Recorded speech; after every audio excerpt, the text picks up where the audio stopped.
Sarah. I've just been given some information here that the CDC is going to hold a news conference today at 1 o'clock Eastern Time. That is 45 minutes away from now. They're going to hold a news conference there in Atlanta, Georgia, where the Centers for Disease Control is headquartered. Let me bring you up to speed on where we stand on this. A healthcare worker, a nurse. There's a Cleveland and an Akron connection to Ebola. She was in the area over here a couple of days ago. On her flight back to Dallas, Texas, where she apparently worked with an Ebola patient, she showed no symptoms. She was on Frontier Airlines flight number 1143. It was Monday, October the 13th, Cleveland to Dallas. And the CDC is asking any of the passengers who were aboard, and was about 132 of them, to contact the CDC at 800-232-4636, 800-232-4636. They want to talk to you, and certainly they want to screen you because of this woman. She showed no signs on the aircraft, no signs on the aircraft, but a day later developed a fever, and today she is an Ebola patient herself there at the hospital where she works. And so the CDC is asking people to contact who may have been on that flight. As well, her family members. We do not know her name. That has not been given publicly, but if you know that she is in your family and visiting you in Akron, the CDC wants to hear from you as well. 232-4636, an 800 phone number. Nick Foley of our staff is at Hopkins Airport. No. Can you see traffic flow behind me? What can you see behind me? Let's see if we can interrupt Nick right now. Nick, what can you tell us right now what's going on at Hopkins Airport? Thank you, Leon. We can tell you again that it is all normal here at Hopkins International Airport. That high-ranking official that we spoke to just a short time ago confirms that it is normal activity as passengers come in and are getting picked up at the airport. Cabs waiting to pick up passengers as well. It is all normal here. Business as usual, Hopkins International.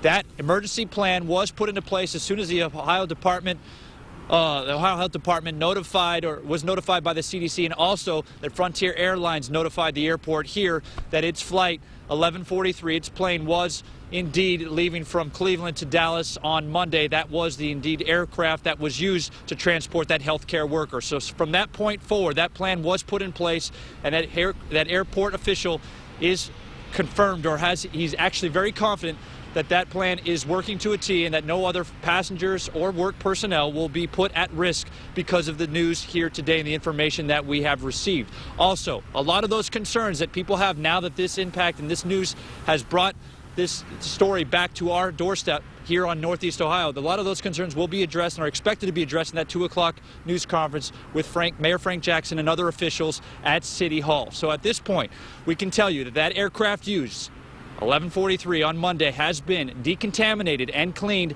and in fact that airport official confirms to me that it is being redirected and recirculated, put back into circulation to be used again for normal activity for Frontier Airlines. That's the latest here from Hopkins International Airport. Nick Foley, News Channel 5. Back to you, Leon. Oh, thank you, Nick. That is encouraging news. If they decontaminated that plane and that it is ready for to go back into the rotation.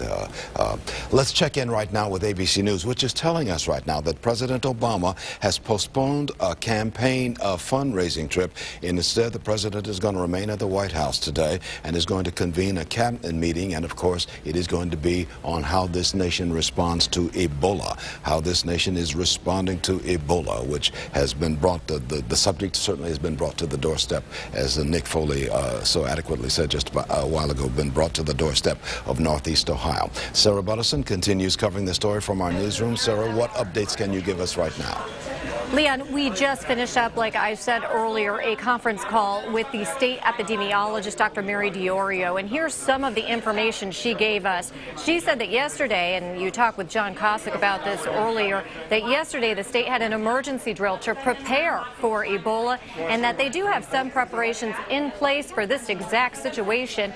We want to make it clear out there that we do not have any cases of Ebola right here in Ohio, but that state officials are working to identify who the patient had contact with while they were in the Akron area.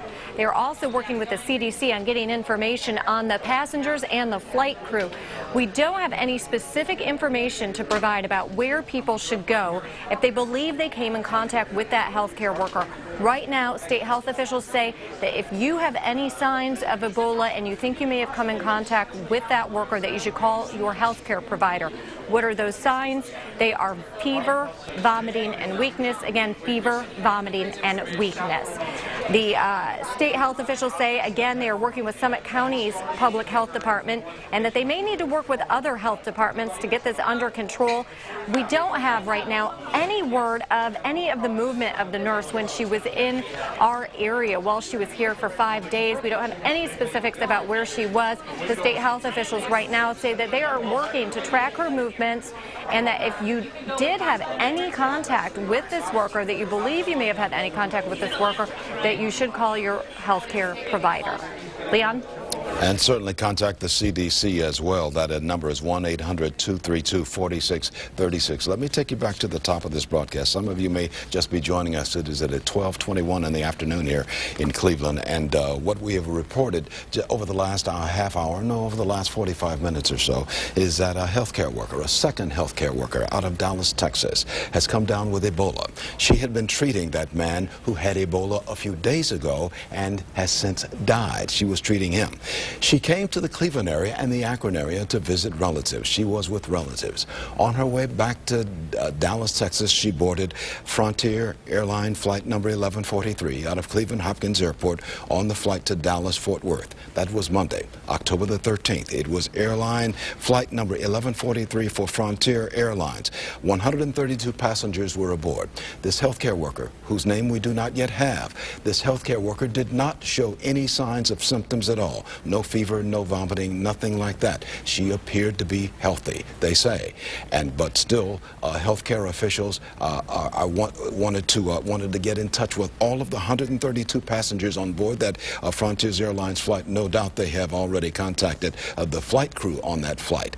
And they want people who may have been on that flight to contact the Centers for Disease Control at 800-232-4636. That's a toll-free number. Please call. They are urging you to please call if you think you have come in contact with this nurse who was in the Akron area and in the Cleveland area on her way back to Dallas, Texas. I've just been given information that the CDC is going to hold a news conference on all of this. It is slated for 1 o'clock this afternoon from the CDC headquarters in Atlanta, Georgia. At the same time, President Obama has postponed a campaign fundraising trip. He will remain in the White House. He will have a cabinet meeting to discuss Ebola. I want to go back to Nick Foley right now of News Channel 5. He's reporting live from Hopkins Airport. What can you update us with, Nick Foley?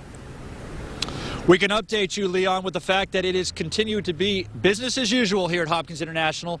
People coming in and out of the airport as planned, as scheduled. Now, obviously, understandably, a lot of concerns probably for some passengers at home, some workers. Should I go to the airport? Should I go to my regularly scheduled flight? Am I going to be okay?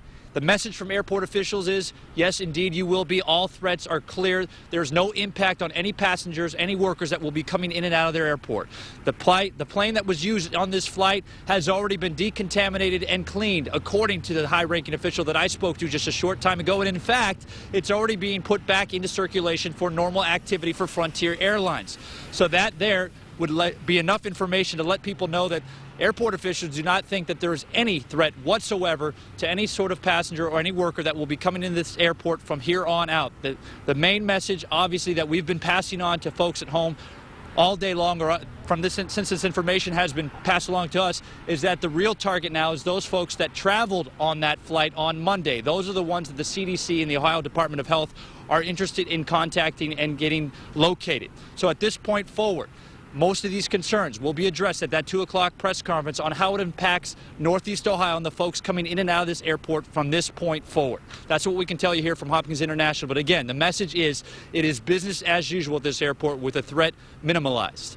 Nick Foley, News Channel 5. Thank you so much, Nick. Homa Bash of News Channel 5, she is also at Hopkins Airport. She is inside the terminal right now talking to passengers. I want to bring her into the conversation. Homa, are you there? And what can you tell us about what you are seeing there? Hi, Leon. I can tell you, like Nick said, it is business as usual. The security lines are packed. People are running to catch their flights. Now, everyone I've spoken to has heard about the Ebola scare here, but they aren't that concerned. Now, one man I just spoke to a minute ago said, you see all these movies and you see a movie like Contagion where viruses like this spread through airports and through passengers, so that has gotten some people a bit concerned, but I can tell you it's business as usual here. Not too many people concerned about catching Ebola from trying to catch their flight. Oh, okay. Are you near the Frontier Airlines terminal itself? Are you anywhere Yes, near that? yes. What seems to be the mood right there at the Frontier Airlines? It seems like a normal day. You wouldn't be able to tell. I've been running around the airport trying to see if we can see that plane that they were sweeping. Like Nick said, it's been put back into circulation. There aren't any flashing emergency lights around here that I can see. There aren't people in hazmat suits walking around. It's just a normal day at the airport. I should tell our audience you are looking at pictures right now. These are pictures from Dallas, Texas. These are pictures from Dallas, Texas, from the hospital where this woman works as a nurse. She is the second healthcare person to come down with Ebola, and these are pictures from West Africa. Some of those pictures are mingled there from West Africa as we've been covering this story, which with a disease that began on the other side of the world, on West Africa, and has showed up in small ways here in the United States. That man there, that was Mr. Duncan. He died several days ago, having flown from West Africa. He died of Ebola, and the picture that was there before him, the woman in the sunglasses, that was the first healthcare worker who we are told is doing quite well right now. Many thanks, Homa Bash, for your report from inside Hopkins Airport. We do appreciate that. We have talked with medical doctors here in the greater Cleveland area, among them Dr. Amy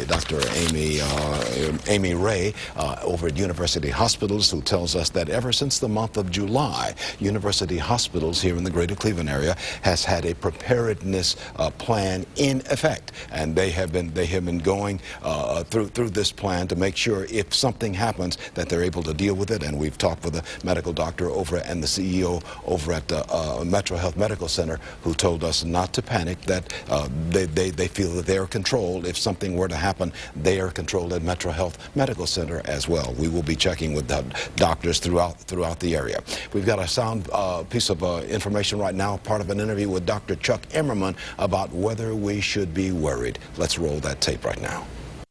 So what is the scenario if somebody walks into Metro Health Medical Center tonight with a low-grade fever that was on that plane? What do you all do? Well, it would be too early for them to have symptoms, first of all. So from my understanding, the person who was on the plane did not have symptoms at the time, so she would not be infectious. But if there was somebody who was on that plane who develops a fever, then they would come to the emergency department. They would tell us they were on that particular flight and they have a fever. We would put them in isolation and we would assess them. What would you tell the people at home tonight that may be slightly concerned that Ebola has now put Cleveland, connected Cleveland to it? So far from the information we have, we don't have any evidence that there's anybody who is capable of spreading Ebola in Cleveland. So people should be breathe a little easier at least. Yes, I would think so. Dr. Chuck Emmerman of Metro Health Medical Center on the Cleveland West Side. Sarah Buttison has been following the story for us as well. She's been looking at what the state of Ohio has been doing, and she's been in contact with people in the Columbus area about what the state is doing. Bring us up to speed on where you are right now, Sarah. Leon, I can tell you right now that everyone in the newsroom is actively working to identify who this person is. Who is this healthcare worker who is the second Texas healthcare worker to be identified as having Ebola? What we know right now is that the CDC notified the Ohio Department of Health that the second healthcare worker had visited family in Akron between October 8th and 13th this morning. Again, the CDC called Ohio this morning to say that this healthcare worker had been in Akron from October 8th through the 13th. The Ohio Department of Health says they acted swiftly and are working with the CDC and Summit County Health Department to implement any quarantine as needed. Of course, right now, no one under quarantine. They're also working on getting information on the healthcare workers' movements when she was in Akron. Right now, we do not have any specifics about where she was while she was in our area. Of course, they're also working to identify every passenger who is with her on Frontier Airlines Flight 1143 from Cleveland to Dallas-Fort Worth on October 13th. And of course, everyone here is worried that they may have come in contact with this person. Everyone is worried that they could also contract this virus. What we have been told by the state epidemiologist is that if you have any concerns, that right now you need to contact your own health care provider at this time. The Ebola symptoms include fever, vomiting, and weakness. And again, if you have any concerns, contact your health care provider. Leon? Thank you very much, Sarah. By the way, President Obama is canceling a political travel to meet with his cabinet on the Ebola outbreak this afternoon. The White House says Mr. Obama is calling off a planned trip to New Jersey and Connecticut and instead will convene cabinet officials coordinating the government's Ebola response from the White House. So that's what's being done at the federal level on this. A lot more is being done, I can assure you that, with federal health officials as well. But that's the latest word from the Obama White House. Let me bring you up to